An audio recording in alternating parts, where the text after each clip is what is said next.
Chapter 10. A Lobster Quadrille. The Mock Turtle sighed deeply and drew back one of the flappers across his eyes.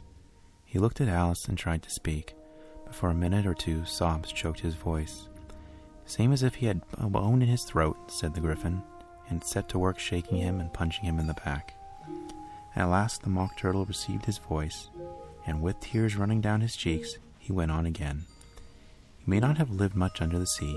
"I haven't," said Alice, "and perhaps you were never even introduced to a lobster." Alice began to say, "I once tasted," but checked herself hastily, and said, "No, never." "So you can have no idea what a delightful thing a lobster quadrille is." "No, indeed," said Alice. "What sort of dance is it?"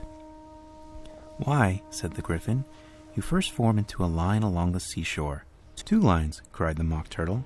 "Seals, turtles, salmon, and so on.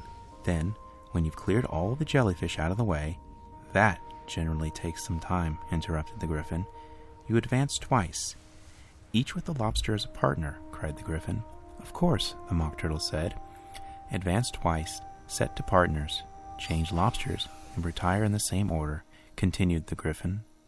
The Mock Turtle went on. "You throw the lobster!" shouted the Gryphon with a bound into the air. "As far out to sea as you can."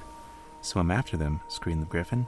"Turn a somersault in the sea," cried the Mock Turtle, capering wildly about. "Change lobsters again," yelled the Gryphon at the top of its voice.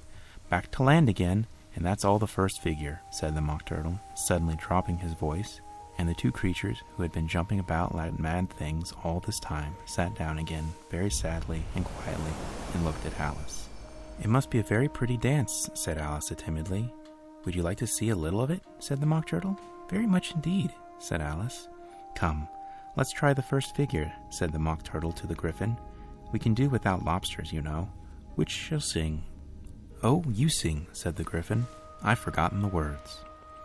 So they began solemnly dancing round and round Alice, every now and then treading on her toes when they passed too close, and waving their forepaws to mark the time, while the Mock Turtle sang this very slowly and sadly. "Will you walk a little faster?" said a whiting to a snail. "There's a porpoise close behind us, and he's treading on my tail. See how eagerly the lobsters and the turtles all advance. They are waiting on the shingle. Will you come and join the dance? Will you, won't you, will you, won't you, will you join the dance? Will you, won't you, will you, won't you join the dance?" You can really have no notion how delightful it will be when they take us up and throw us with the lobsters out to sea. But the snail replied, too far, and gave a look askance, said he thanked the whiting kindly, but he would not join the dance. Would not, could not, would not, could not, would not join the dance. Would not, could not, would not, could not join the dance. "What matters if how far we go?" his scaly friend replied. "There is another shore, you know, upon the other side. The further off from England, the nearer is to France. Then turn not pale, beloved snail, but come and join the dance. Will you, won't you, will you, won't you join the dance? Will you, won't you, will you, won't you join the dance?" "Thank you. It's a very interesting dance to watch," said Alice, feeling very glad that it was over at last. "And I do so like that curious song about the whiting." "Oh, as to the whiting," said the Mock Turtle, "you've seen them, of course." "Yes," said Alice, "I've often seen them at Din." She checked herself hastily. "I don't know where Din may be," said the Mock Turtle, "but if you've seen them so often, of course you know what they're like." "I believe so," Alice replied thoughtfully. "They had their tails in their mouths, and they're all over crumbs." "You're wrong about the crumbs," said the Mock Turtle. "Crumbs would all wash off in the sea. But they have their tails in their mouths. The reason is—" Here the Mock Turtle yawned and shut his eyes. "Tell her about the reason and all that," said the Gryphon. "The reason is," said the Gryphon, "that they could go with the lobsters to the dance. So they got thrown out to sea. So they had to fall a long way. So they got their tails fast in their mouths, so they couldn't get them out again. That's all." "Thank you," said Alice. "It's very interesting. I never knew so much about the whiting before." "I can tell you more than that, if you like," said the Gryphon. "Do you know why it's called a whiting?" "I never thought about it," said Alice. "Why?" "It does the boots and shoes," the Griffin replied very solemnly. Alice was thoroughly puzzled. "Does the boots and shoes," she repeated in a wondering tone. "Why, what are your shoes done with?" said the Griffin. "I mean, what makes them so shiny?" Alice looked down at them and considered a little bit before she gave her answer. "They're done with blackening, I believe. Boots and shoes under the sea," the Griffin went on in a deep voice, "are done with a whitting, now you know." "And what are they made of?" Alice asked, in a tone of great curiosity. "Soles and eels, of course," the Griffin replied rather impatiently. "Any shrimp could have told you that." "If I'd been the whitting," said Alice, whose thoughts were still running on the song, "I'd have it said to the porpoise, 'Keep back, please, we don't want you with us.'" They were obliged to have him with them, the Mock Turtle said. "No wise fish would go anywhere without a porpoise." "Wouldn't it really?" said Alice in a tone of great surprise. "Of course not," said the Mock Turtle. "Why, if a fish came to me and told me he was going on a journey, I should say, 'With what porpoise?'" "Don't you mean purpose?" said Alice. "I mean what I say," the Mock Turtle replied, offended tone, and the Griffin added, "Come, let's hear some of your adventures." "I could tell you of my adventures, beginning from this morning," said Alice a little timidly, "but it's no use going back to yesterday, because I was a different person then." "Explain all that," said the Mock Turtle. No, the adventures first," said the Griffin in an impatient tone. "Explanations take such a dreadful time." So Alice began telling them her adventures from the time when she first saw the White Rabbit. She was a little nervous about it just at first. The two creatures got so close to her, one on each side, and opened their eyes and mouths so very wide. But she gained courage as she went on. Her listeners were perfectly quiet till she got to the part about her repeating, "You are old, Father William," to the caterpillar, and the words all coming out different.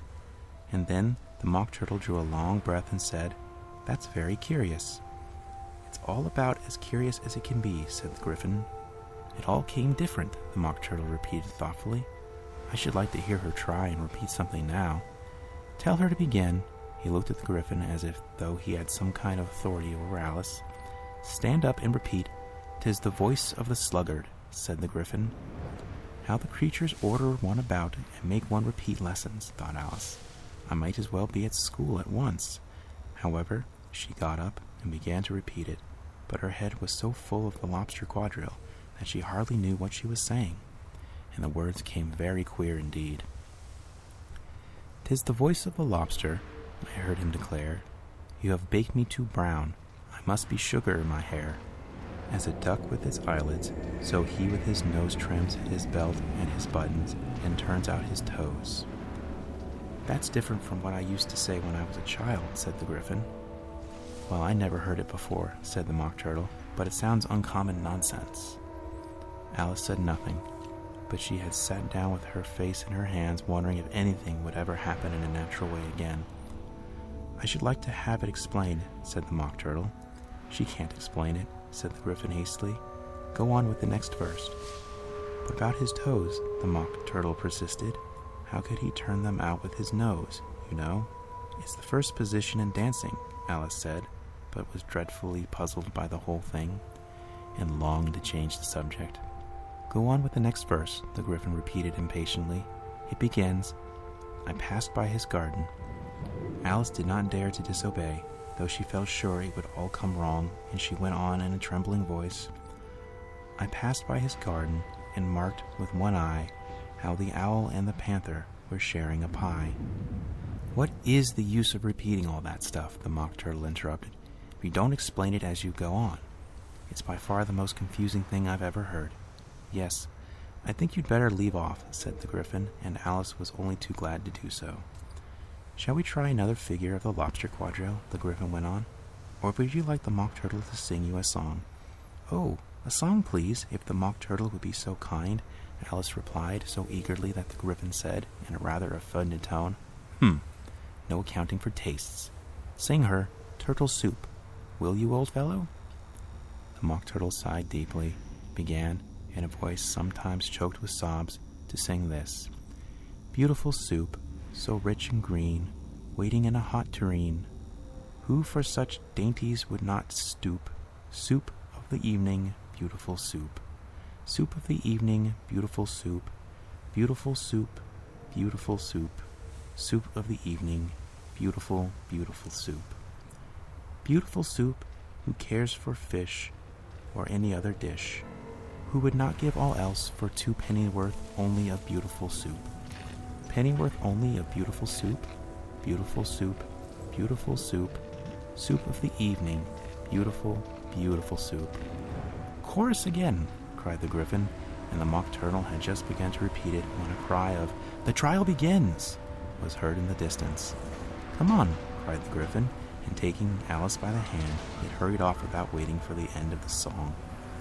"What trial is it?" Alice panted as she ran, but the Gryphon only answered, "Come on," and ran faster, while more and more faintly came, carried on the breeze that followed them, the melancholy words, "Soup of the evening, beautiful, beautiful soup."